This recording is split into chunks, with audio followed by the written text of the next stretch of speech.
The first sighting was in Virginia, just past the Rappahannock River.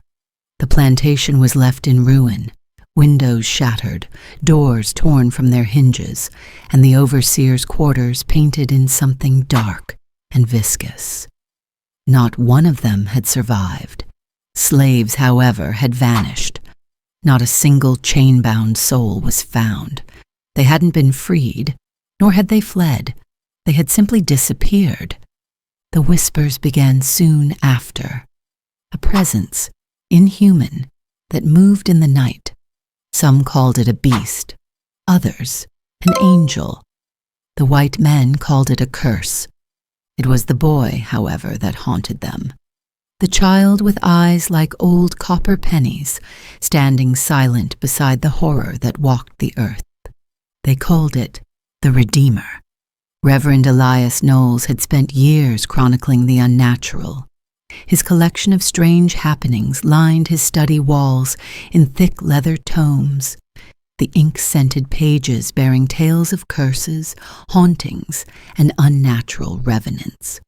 But nothing prepared him for what he would find when he arrived in Savannah. The massacre at the slave auction was unlike anything he had ever encountered.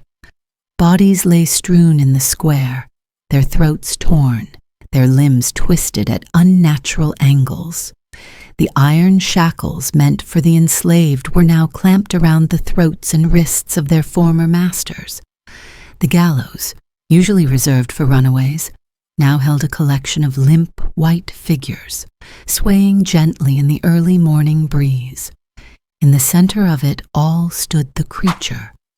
It was neither man nor beast. Its body was cloaked in feathers blacker than the deepest night, its face an unnatural fusion of human and animal, half wolf, half vulture. Its limbs were grotesque imitations of a man's, marred with fur and claws, its fingers twisted and thick like a bear's paw. And beside it, barefoot in the blood-soaked street, was a boy. The child couldn't have been older than 10, his dark skin slick with sweat and dust. His copper-colored eyes were dull, exhausted, but calm. And when Elias saw the boy press a cut palm against the dying lips of one of the chained slaves, watching as breath returned to lifeless lungs, he knew this was no boy at all. This was something else. The men who had been resurrected spoke only in hushed tones. They did not call the creature a monster. They called him brother. The boy, though, they called the Redeemer.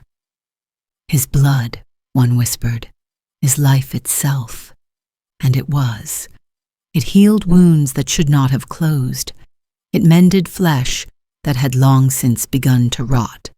But it did not do so freely. With every drop given, the Redeemer changed. Some nights he spoke with the mind of a man, recounting history with the clarity of a scholar. Other nights he could barely form words, his voice faltering as though he had forgotten how to speak. His body remained unchanged, perpetually trapped in childhood. But his mind was at war with itself, aging and breaking and reversing in an endless, torturous cycle. The creature, brother as they called him, never left his side. Some believed he had been made in the Redeemer's image, an avenging spirit birthed from the boy's own blood. Others whispered that brother had once been a man himself, warped and reshaped by something ancient and cruel, bound forever to protect the child who had cursed him. It did not matter. They were both hunted just the same. They found the pair deep in the Louisiana swamplands, where the cypress trees bent low, whispering secrets to the stagnant waters. The Agency of Divine Containment was not a government organization. It was something older, something that operated in the shadows. Its agents were scholars, doctors, and men of faith, each sworn to uphold the sacred order of life and death. They did not tolerate those who walked between, and the Redeemer? He was an abomination. When they took him, the boy did not fight, neither did brother. For the first time in decades, the swamps were silent. The agency did not kill the Redeemer. They bled him. They drained him, drop by drop, studying the effects of his blood, rationing it amongst their sick, their dying. He was no longer a boy. He was a resource. His body, frail but unbroken, remained untouched by time. His mind, however, eroded. He did not cry. He did not beg. He simply closed his copper-colored eyes and let them take what they wished. Brother was not so compliant. They tried to destroy him. They burned him, shot him, tore his body apart piece by piece. And every time they watched in horror as the Redeemer's blood forced him back together again. They locked him in a cell deep beneath the compound, where his howls echoed through the stone corridors like a dying thing. When Elias Knowles arrived at the compound, he found the Redeemer curled in a ball on the cold stone floor.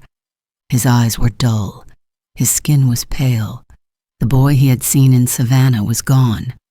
But as he knelt before him, speaking soft words of comfort, something shifted. The boy's lips parted. He exhaled slowly, then began to sing. The sound was soft, barely more than a whisper, but it carried through the halls like a hymn. What wondrous love is this? O my soul, O my soul. The agents who heard it did not move. What wondrous love is this? O my soul. Elias could feel it now, pressing against his chest like the weight of something vast and eternal. That caused the Lord of Bliss to bear the dreadful curse for my soul. The walls trembled, the chains rattled, the doors, every last one of them, unlocked, and the howling began. It was a massacre. The agents had fought with holy fire, with silver bullets and ancient rites. None of it mattered. Brother tore them apart with his claws, his wings blotting out the dim lamplight as he rained blood upon the marble floors. The Redeemer walked behind him, silent and barefooted, untouched by the carnage. By the time the last agent fell, nothing remained but ruin. The boy turned his copper eyes to Elias. The Reverend did not ask for mercy.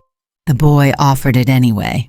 He pressed a hand against the man's forehead, and for a fleeting moment, Elias saw everything. He saw the first time the Redeemer had resurrected a dying bird, cradling its tiny body in his bloodied hands. He saw the first time a slaver had taken his gift for himself, forcing him to bleed, binding him in iron shackles. He saw brother before he had become brother, before the horror, before the warping, before the world had twisted him into a thing of wings and claws. And he saw the future, a world where the Redeemer would be hunted forever, a world where he would never die, a world where he would always, always be taken. Elias wept. When he awoke, they were gone. The ruins of the compound smoldered, and the hymn still echoed in the empty halls. Somewhere, in the far reaches of the world, the Redeemer and his brother walked on. And behind them, the blood-stained earth grew green again.